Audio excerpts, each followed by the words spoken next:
When someone insults most men, they get loud. They puff out their chests and yell. They want everyone to know they are angry. I do not do that, I just listen. I watch. I take notes. But before we get to that, do us one quick favor. Subscribe. A lot of people watch without ever doing it, but it costs you nothing and it means everything to us. Hit the like button while you're at it and drop your thoughts in the comments after listening. My name is Robert, and I learned that the best way to deal with a bully is to own the ground he stands on. I have always been a quiet man. I grew up in a small town. My father taught me that a man is defined by what he does, not what he says. I spent 30 years building a construction company. I started with one hammer and a used truck. By the time I retired, I had 300 employees. I never wore fancy suits. I never bought a sports car. I liked my old boots and my flannel shirts. I liked the feeling of dirt under my fingernails. When I sold the company, I put the money into real estate and stocks. I lived off the interest.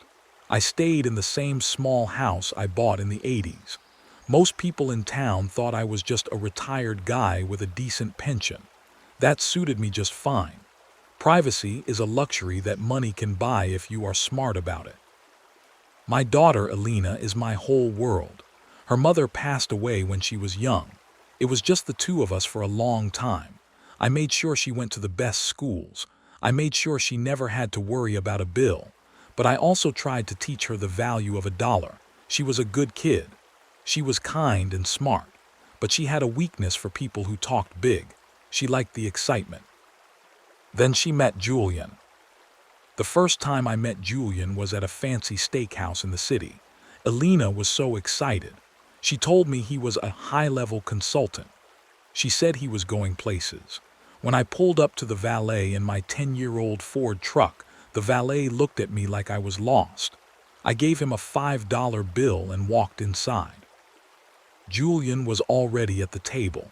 He was wearing a suit that probably cost more than my first house. His hair was slicked back. He was looking at his gold watch when I sat down.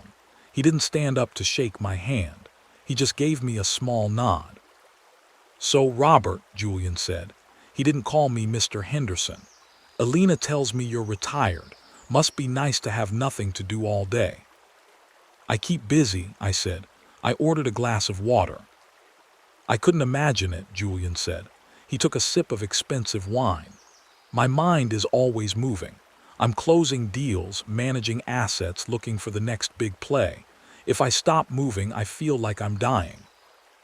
Alina smiled at him. She looked proud. I just looked at my menu. "What kind of business were you in?" Julian asked. He leaned back. He looked like he was interviewing me for a job he knew I wouldn't get. "Construction," I said. "Ah, hard labor. Respectable," Julian said. He smiled, but it didn't reach his eyes. "My father always said we need people to build the world that the rest of us live in." The way he said "the rest of us" told me everything I needed to know. He thought I was a bricklayer. He thought I spent 30 years mixing cement for guys like him. I didn't correct him. I wanted to see who he really was. Throughout the dinner, Julian talked about himself. He talked about his gym routine. He talked about his connections. He talked about the luxury apartment he was looking at. He never asked me a single question about my life. He treated me like a piece of furniture that Alina had brought along for the night. When the bill came, Julian reached for it. He did it with a flourish. He wanted me to see him pay. "I've got this, Robert," he said. "The wine alone costs more than a week's worth of groceries. I wouldn't want to put a dent in your savings." I looked at the bill. It was $400. I could have bought the restaurant with the cash I had in my checking account, but I just nodded. "Thank you, Julian," I said. "That's very generous." Over the next year, Julian and Alina got engaged. Julian started picking out the house they would live in. He wanted a mansion in a gated community. Alina called me, sounding a bit stressed. "Dad, the down payment is so high," she said. "Julian says it's an investment, but it's a lot of money." "Do you want the house, honey?" I asked. "It's beautiful," she said, "but Julian says we have to maintain a certain image for his clients." I told her I would help. I didn't give her $1 million. I gave her enough for a solid down payment on a nice, normal house. But Julian wasn't happy. He wanted the mansion. He ended up taking out a massive loan to get the place he wanted. He didn't know that I knew his high-level consulting job was mostly commission-based and very unstable. A month before the wedding, I reached out to Alina. I told her I wanted to come up for a week to help with the wedding preparations. I asked if I could stay in the guest house they had on their new property. It was a small, separate building. I thought it would be nice to be close to her. A few hours later, I got a call. It wasn't Alina, it was Julian. "Hey, Robert," Julian said. He sounded annoyed. "Alina told me you wanted to stay in the guest house." "That's right," I said. "Just for the week of the wedding, it would save me the drive back and forth." "Yeah, about that," Julian said. I could hear him walking. He sounded like he was in a large, empty room. "We've had a change of plans. I'm converting the guest house into a proper home gym. I've already ordered the squat rack and the custom flooring." "Oh," I said, "is there no room elsewhere? I don't need much, just a bed and a shower." Julian laughed. It was a cold, condescending sound. "Look, Robert, let's be honest," Julian said. "This is a high-end neighborhood. My neighbors are CEOs and investors. They see a beat-up truck in the driveway and they start asking questions. And frankly, we need that room for the gym. A man in my position has to stay in peak condition. It's part of the brand." I stayed quiet. I waited for him to continue. "I'm sure you can find a nice motel on the outskirts of town," Julian said. "Something more in your price range. We just aren't wealthy enough to be giving away space to people who aren't contributing to the household's value. You understand, right?" "I understand perfectly," I said. "Great, I'll tell Alina we talked. See you at the wedding. Try to find a suit that fits, okay? The photos are going to be in a magazine." He hung up. I sat in my kitchen for a long time. I looked at the grain of the wood on my table. I felt a coldness in my chest. It wasn't anger, it was a decision. Julian wasn't just arrogant, he was a predator. He was using my daughter to build a life he couldn't afford, and he was trying to cut me out because I didn't look the part. He thought I was weak because I was quiet. He thought I was poor because I didn't brag. I picked up my phone. I didn't call Alina. I called my lawyer, a man named Henderson who had handled my business for 20 years. "Robert," Henderson said, "long time no see. What can I do for you?" "I need some information on a property," I said. "The Grandview Hotel and Resort, where the wedding reception is being held." "I know it well," Henderson said. "It's been struggling since the pandemic. Why?" "I want to know who owns the holding company," I said. "And I want to know if they're looking to sell." 2 days later, I had the answer. The hotel was owned by a group out of Chicago. They were desperate to get it off their books. I told Henderson to make an offer. I told him to do it through a shell company. I didn't want my name on the initial paperwork. While the sale was being processed, I did some more digging. I hired a private investigator to look into Julian's consulting business. It turned out Julian was drowning in debt. He had 3 credit cards maxed out. He had a lease on a Porsche he couldn't afford. He was betting everything on the idea that Alina would eventually inherit my money. He thought I was a simple man with a simple savings account. He had no idea I was sitting on a mountain of capital. The wedding day arrived. I didn't stay at a motel. I stayed at a small, quiet bed and breakfast. I didn't tell Alina about Julian's phone call. I didn't want to ruin her day. I wore a suit. It was a dark navy suit. To a guy like Julian, it looked like something from a department store. To a tailor, it would have been recognized as hand-stitched Italian wool. I kept my old truck in the garage and took a car service to the venue. The Grandview Hotel was beautiful. It sat on a cliff overlooking the ocean. There were white flowers everywhere. There were hundreds of guests. Most of them were Julian's business contacts. They all looked like they were trying very hard to look rich. I saw Julian in the lobby before the ceremony. He was wearing a white tuxedo. He looked like an actor. When he saw me, he smirked. "Glad you made it, Robert," he said. "Did you find a place to stay that didn't have bedbugs?" "I found a very nice place," I said. "Good. Stay out of the way of the photographers, all right. We're doing the family shots later, and I want everything to look perfect." He patted me on the shoulder like I was a child and walked away. The ceremony was long and expensive. I watched my daughter walk down the aisle. She looked beautiful, but she also looked tired. I could see the stress in the way she held her bouquet. She looked at Julian like he was her hero. It broke my heart a little. She didn't see the man I saw. After the ceremony, we moved to the ballroom for the reception. It was a massive room with crystal chandeliers and a stage for the band. Julian was in his element. He was shaking hands, laughing, and telling stories. He acted like he owned the place. Halfway through the dinner, it was time for the speeches. Julian stood up. He grabbed the microphone and stood in the center of the room. "First of all," Julian said, his voice booming through the speakers, "I want to thank everyone for coming. We are at the start of a new era. A power couple is born today." People clapped. Julian smiled. "I want to thank my beautiful wife, Alina," he said. He looked at her. "She has been my rock. And I want to thank her father, Robert. He's a simple man, a man of the earth. He didn't have much to give, but he gave what he could." There was a light titter of laughter from some of Julian's friends. Julian looked at me with a fake smile. "Robert, I know you were worried about the cost of all this," Julian said into the mic. "But don't you worry. I've got everything under control. In my world, we dream big. We don't settle for small-town lives. We build empires." He raised his glass to the empire. The guests cheered. I sat there, my hands folded on the table. I didn't drink. I just waited. When the applause died down, I stood up. I didn't ask for the microphone. I just walked toward the front of the room. Julian looked surprised. He probably thought I was going to give a bumbling, emotional speech about how proud I was. "Julian," I said. My voice wasn't loud, but the room grew quiet. "That was a very interesting speech." "Thanks, Robert," Julian said, trying to usher me away. "We've got a tight schedule, so maybe we can talk later."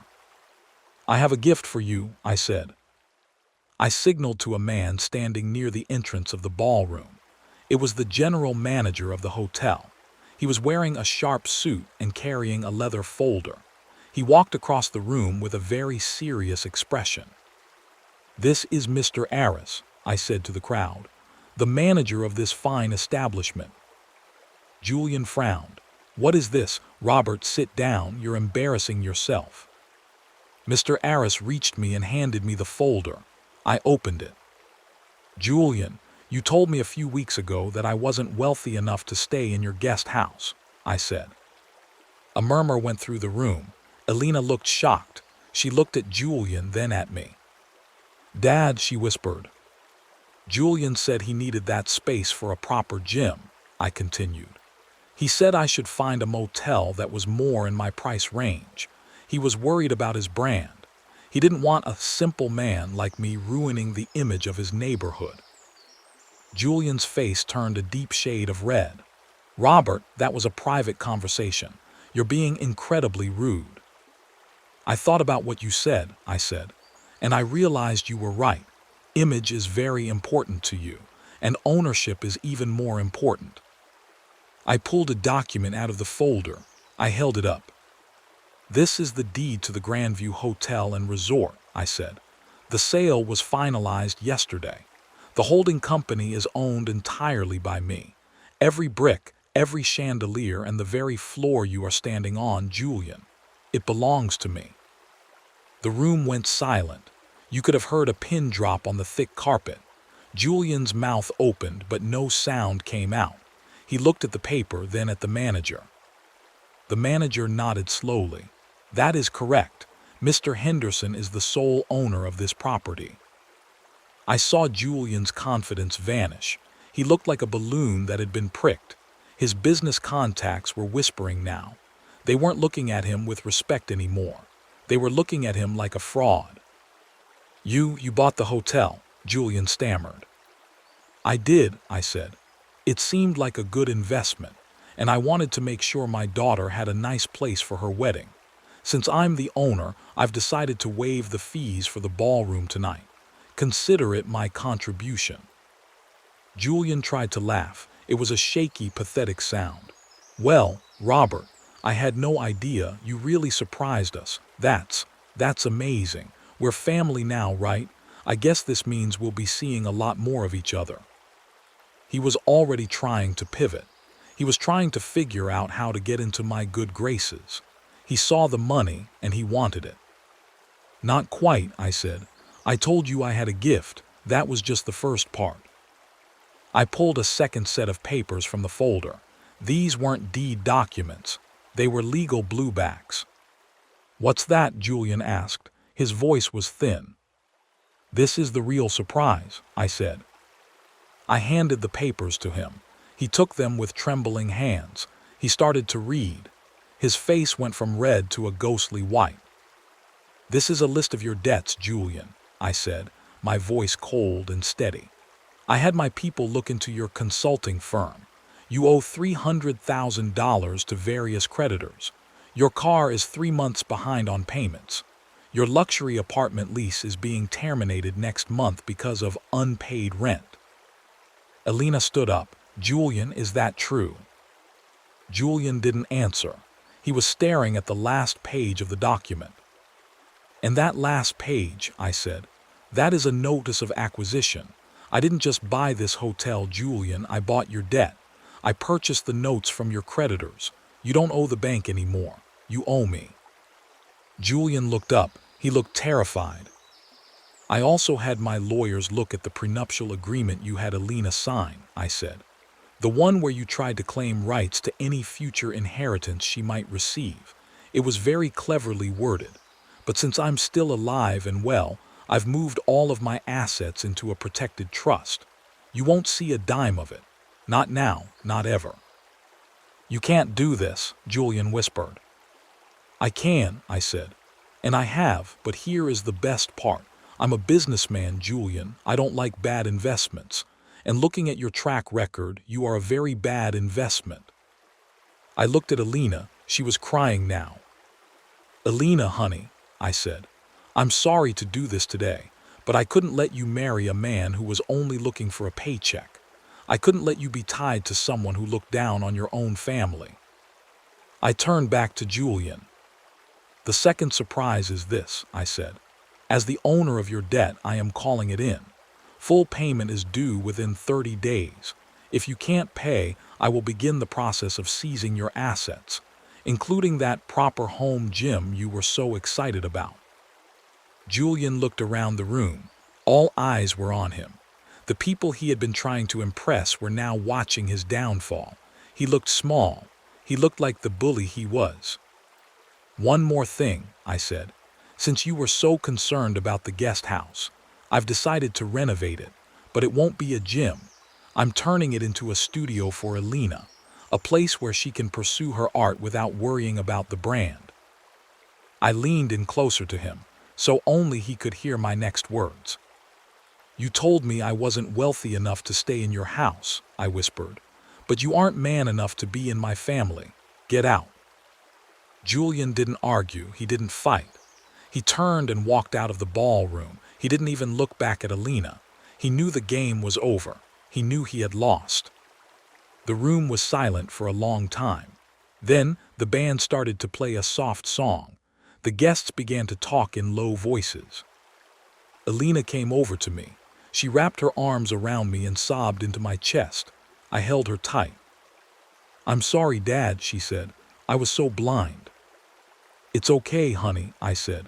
You're safe now, that's all that matters. We spent the rest of the evening together.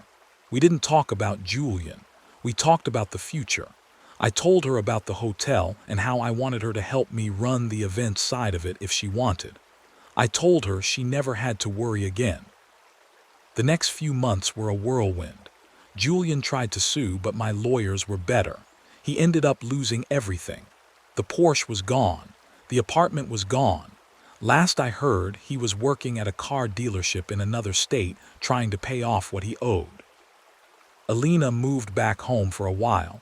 She stayed in the guest house, the one Julian wanted for a gym. It was a beautiful studio.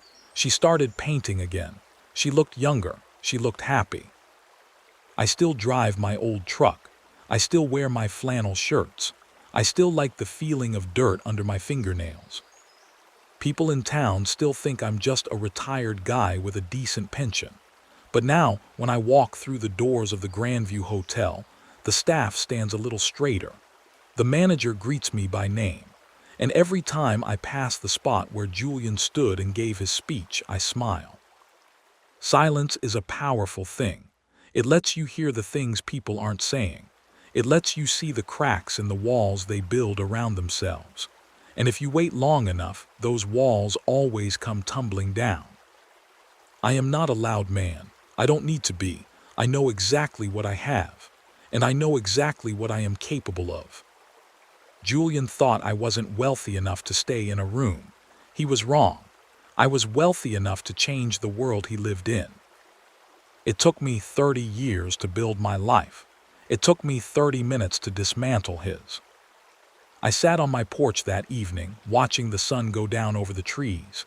Alina was in the studio, the light from the windows casting a warm glow on the grass. I took a sip of my coffee. It was quiet. It was peaceful. A man is defined by what he does. My father was right, and what I did was protect my daughter. I don't regret a single second of it. If this story resonated with you, join our channel by liking and subscribing for more real, raw, and family-centered stories. Thank you for listening. I'll see you in the next one.